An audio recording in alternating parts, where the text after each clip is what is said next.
Amy broker software के tutorial की शुरुआत करने से पहले मैं ये मानकर चल रहा हूँ कि आपने एमी ब्रोकर सॉफ्टवेयर अपने कंप्यूटर या लैपटॉप में ऑलरेडी इंस्टॉल कर रखा है। हम इस ट्यूटोरियल में इंस्टॉलेशन पार्ट को कवर नहीं कर रहे। हम ये सीखने और समझने की कोशिश करेंगे कि एमी ब्रोकर सॉफ्टवेयर काम कैसे करता है। तो डेस्कटॉप पे आप एमी ब्रोकर आइकन पे डबल क्लिक दबाएं। ये बिल्कुल कुछ इस तरीके से खुलेगा। तो सबसे पहला काम क्या है कि हमें इसमें डाटा इंपोर्ट करना है। फाइल पे आइए, न्यू और क्लिक कीजिए डाटाबेस के ऊपर।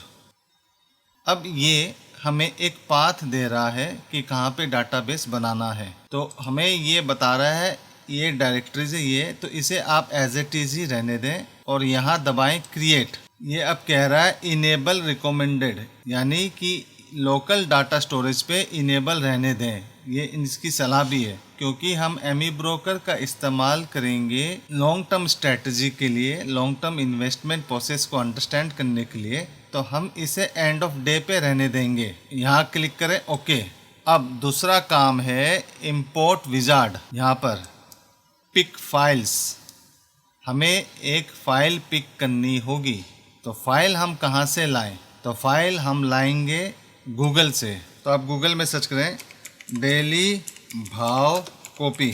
अब यहाँ पे एनएससी के कुछ आ गए। मुझे सैमको वाला ज़्यादा इजी लगता है तो मैं सैमको में चला जाता हूँ। और आज की तारीख है जब हम ये वीडियो बना रहे हैं 21 अगस्त 2024 और 21 अगस्त 2024। इसे आप करें 100। तो अब कैश मार्केट के डाटाज रेडी हैं यहाँ पर। ये एनएससी का, ये बीएससी का है। एनएससी का हम बना रहे हैं तो इसको हम क्लिक करेंगे। अगर आपको बीएससी का भी बनाना है तो मैं उसके भी एक अलग से वीडियो बना दूंगा, आप प्लीज़ कमेंट में बता दें। अब ये डाउनलोडेड फाइल को हम लेके जाते हैं अपने स्टोरेज की जगह जहां मैं इसके रखता हूं। तो मैं इसे रखता हूं इस लोकेशन पे। तो अब हम इसे खोलेंगे और ये एक्सेल में खुल जाएगी। आप यहाँ देखें कि क्या क्या चीज़ें आ रही हैं। आपकी ज़रूरत की चीज़ें क्या क्या वो मैं आपको बता देता हूँ। आपकी ज़रूरत की चीज़ है सिंबल सीरीज़। हमें ज़रूरत पड़ती है पर हम इसे डिलीट करेंगे। इसकी ज़रूरत कैसे पड़ती है मैं अभी वो आपको बताने वाला हूँ। इस खाने हम रखेंगे डेट, इस खाने रहेगा ओपन, इस खाने रहेगा हाई, इस खाने रहेगा लो, इस खाने रहेगा क्लोज और इस खाने रहेगा वॉल्यूम। आपको कितने सेल्स चाहिए? 1 2 3 4 5 6 7 को 7 रोज ही चाहिए। तो आप ये देखें कि ये इतने हमारे कोई काम के नहीं है। हमारा वॉल्यूम कॉलम है आई, जे हमारा वॉल्यूम कॉलम नहीं है, ये टोटल वैल्यू कॉलम है, ये नहीं चाहिए। अब ये जो डाटा है ना, ये डाटा हमें चाहिए वॉल्यूम पे। तो आप इसे रीनेम कर दें वॉल्यूम, इसे डिलीट कर दें दो रोज को। का वॉल्यूम तैयार है। जो टोटल ट्रेडेड क्वांटिटी होगी एनएससी की तरफ से वो ही वॉल्यूम है। उम्मीद है आपको यहाँ तक समझ में आ रहा है। नहीं समझ में आने से आप रिपीट करके देखें। क्लोज का क्लोज सही है, लो का लो सही है, हाई का हाई सही है, ओपन का ओपन सही है। ये यहाँ तक सही है। इसमें हमें कोई चेंजेस नहीं करने। यहाँ पे हमें सिर्फ चाहिए इक्विटी का डाटा। तो हम यहाँ सेलेक्ट करेंगे सीरीज़ के ऊपर। ये ऐसे लगता है Alt D F। यहाँ होने के बाद आप सर्च करें और इक्विटी को अनटिक कर दें और अब कर दें ओके। अब ये जितने डेटा आ गए इन सब को डिलीट करना है क्योंकि ये इक्विटी नहीं है। हमें सिर्फ इक्विटी का ही डाटा चाहिए होता है क्योंकि हम इक्विटीज़ यानी स्टॉक्स पे काम करते हैं। तो एंड तक आ जाइए। एंड तक आके आप इसे डिलीट कर दें। अब आपके सब डेटाज जो अनवांटेड थे वो डिलीट हो गए और यहाँ पे आप इक्विटी को ही लें। इसे भी आप हटा दें, इसका कोई काम नहीं है। जो अब ये इक्विटी है ये हमें नहीं चाहिए। हमें एमी ब्रोकर को समझाना होगा ये कौन सी डेट का डाटा है। इस वजह से आप टाइप करें 2024। ये ईयर हो गया। अब महीना है अगस्त का तो 08 और फिर तारीख है 21 तो आप टाइप करेंगे 21। अब ये जो है आपको 3-3.5 हज़ार शेयर्स पे चिपकाना है ये डेटा। इस वजह से आप ये जो वाइट रंग का क्रॉस है इसके नीचे लेके आए सेल के। जब ये ब्लैक कलर का हो जाए तो आप डबल क्लिक कर दें माउस में लेफ़्ट वाली बटन को। तो ये देखें, ये पूरा 20240821 हो गया है लास्ट तक।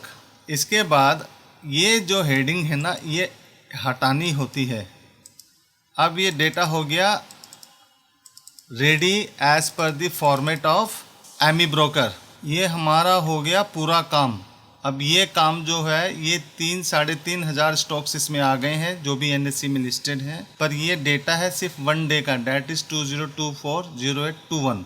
इसे सेव करें। इस एक्सेल फाइल को जरूर से क्लोज कर दें, अदरवाइज ये एमी ब्रोकर में इंपोर्ट नहीं होगा। अब ये 21 अगस्त वाली फाइल को हम यहाँ ओपन करते हैं, तो ये सेलेक्ट फाइल टू इंपोर्ट। अब ये जो पैरामीटर हो रहा है, ये फर्स्ट टाइम ही आपको जरूरत पड़ेगी। इसे समझाना होगा कि कैसे कैसे हमारा डेट ओपन हाई क्लोज किस सिंक्रोनाइज में लगा हुआ है। तो जैसे मैंने आपको सिस्टम बताया, आपको वैसे के वैसा ही रखना है। Now press next. देखिए टिकर का मतलब है symbol, YMD year month date, open high low close volume. जैसे मैंने वहाँ एक्सेल सीट में बनाया, बिल्कुल इसी तरीके से ये यहाँ पे आ गया है। अब इसे आप दबाएंगे नेक्स्ट। उससे पहले आप एक चीज़ ध्यान रखें, वो जो एक्सेल फाइल थी वो CSV फॉर्मेट में थी, UTF-8 CSV फॉर्मेट। उसी फॉर्मेट पे ही ये इसको इंपोर्ट करेगा, अदरवाइज नहीं। एक्सेल फॉर्मेट में सेव मत कीजिएगा फाइल को। यहाँ आ रहा है add current settings to ASI, तो मैं यहाँ नाम दे रहा हूँ ट्रायल, क्योंकि ये मेरा मेन नहीं है, आपको सिखाने के लिए है। तो मैंने ये जस्ट एक ट्रायल बनाया है आपके लिए। दबाएं फिनिश। अब ये जितनी एक्सरसाइज हमने की है ना, 1 टाइम एक्सरसाइज है। अब जो रेगुलर आपको एक्सरसाइज करनी है वो ये है। ये फाइल पे आप आएंगे और इस अभी हम कर रहे थे इंपोर्ट विजार्ड पे। सबसे पहले हमने काम किया न्यू डाटाबेस क्रिएशन, सेकंड हमने काम किया इंपोर्ट विजार्ड पे। अब ये थर्ड काम जो हम कर रहे हैं, इंपोर्ट ASCII। इसका मतलब है कि अब हम डाटा फाइल को इंपोर्ट करेंगे एमी ब्रोकर में, और ये काम आपको हर शाम को 6 बजे के बाद करना है एमी ब्रोकर में। क्लिक किया, क्लिक के बाद ये आ गया 21 अगस्त। इसको हमने ओपन कर लिया और ये इंपोर्ट हो चुका है। ये आ रहा है ब्लैंक। इसके लिए हमें फाइल पे दबाना है, न्यू पे दबाना है और एक ब्लैंक चार्ट खोलना है। तो ब्लैंक चार्ट खुल गया। यहाँ पे कुछ क्यों नहीं आ रहा है, इसके 2 कारण है। एक तो यहाँ पे डाटा है 1 डे का, तो कम से कम एमी ब्रोकर को डाटा चाहिए 3 दिन का। लेकिन मेरी रिकमेंडेशन है कि आपको अच्छे से एमी ब्रोकर को चलाने के लिए 6 महीने का डाटा ज़रूर यूज़ करना है। मेरे पास तो डाटा है 1994 से ही एनएससी का टोटल डेटा मैंने बना रखा है। अगर आपको वो डेटा का लिंक चाहिए तो मुझे कमेंट पे बताएं, मैं वो पूरा डेटा कहीं स्टोर कर दूंगा और इस चैनल पे उसका लिंक दे दूंगा। आप वहाँ से डायरेक्ट पूरा डेटा डाउनलोड करके अपने एमी ब्रोकर पे चला पाओगे। कमेंट में बताएं, लाइक करें वीडियो को, तो मैं वो डेटा आपके साथ शेयर करूँगा। यहाँ डाटा देखने के लिए आपको चाहिएगी AFL कोड्स। तो ये AFL कोड काफ़ी सारी वेबसाइट्स में अवेलेबल है फ्री ऑफ कॉस्ट और बहुत अच्छे हैं। मैं उन सब वेबसाइट्स का लिंक जितनी मेरी नॉलेज में है मैं वो सब डिस्क्रिप्शन में दे दूंगा। आप वहाँ से जाके विजिट करें, डाउनलोड करें, अपने मन मुताबिक डाउनलोड करके यहाँ पे लगाएं। अब हमने 1 दिन का डाटा इंपोर्ट किया है। एमी ब्रोकर को अच्छे से चलने के लिए कम से कम भी 6-7 महीने का डाटा आवश्यक है।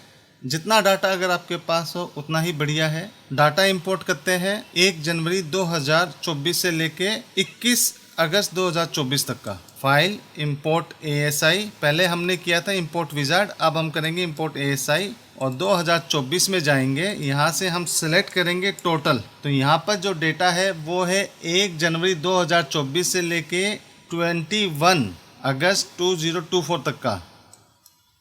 ये देखिए टोटल डेटा इंपोर्ट हो रहा है इसमें, और ये कुछ सेकंड्स में इंपोर्ट हो जाता है। काफ़ी दिनों का डेटा चंद सेकंड्स में इंपोर्ट होता है। ये वैसे ही है, इसको इग्नोर करें। अब चार्ट बनाने के लिए ना हमें एक AFL की ज़रूरत होगी, तो कस्टम्स पे जाएं, यहाँ पे लिखें न्यू फार्मूला और इसे एक नाम दे दें ट्रायल वॉल्यूम ब्रेकआउट। आप कोई भी टाइप की स्ट्रेटजी लगा सकते हैं जो आपको सूटेबल है। यहाँ पर इसे एज अ ट्रायल हम इस्तेमाल कर रहे हैं। ये मैंने एक AFL बना रखा है। आपको काफ़ी सारी वेबसाइट्स हैं इंटरनेट पे, वहाँ से मिल जाएंगे। अपनी सुविधा के हिसाब से देख लें, जो आपको पसंद हो वो आप यूज़ करें, जिससे आपको कुछ बेनिफिट मिलता हो। अब आए न्यू पर। पहले हमारा डेटाबेस का काम आवश्यक था जो हमने पूरा कर लिया है। अब हम करेंगे ब्लैंक चार्ट। ब्लैंक चार्ट पे हमें ये दबाना है और ये हमारा बन गया। ये वाले एरिया को आप क्लोज करें क्लिक करके और ये बन गया। तो CG पावर ऐसे डेमो के लिए मैं दिखा रहा हूँ आपको।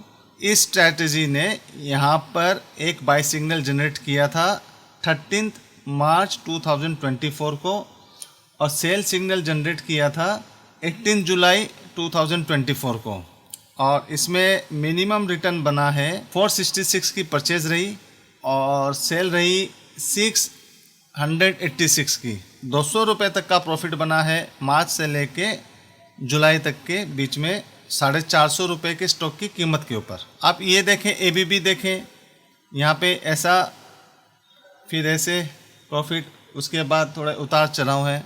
सुजलॉन का देखें, यहाँ पे बाई सिग्नल 42 पे मिला था और अभी ये चल ही रहा है। करंट मार्केट प्राइस 78 रुपीज़ 85 पैसे है इस पे। ये देखें नेटको फार्मा पे। तो इस तरीके से गाइड कर सकता है। चार्ट से स्टडी करने रहेंगे CG पावर के ऊपर। पहले ही देखें CG पावर का ऐसे यहाँ से लेके यहाँ तक था, अब फिर ब्रेकआउट है।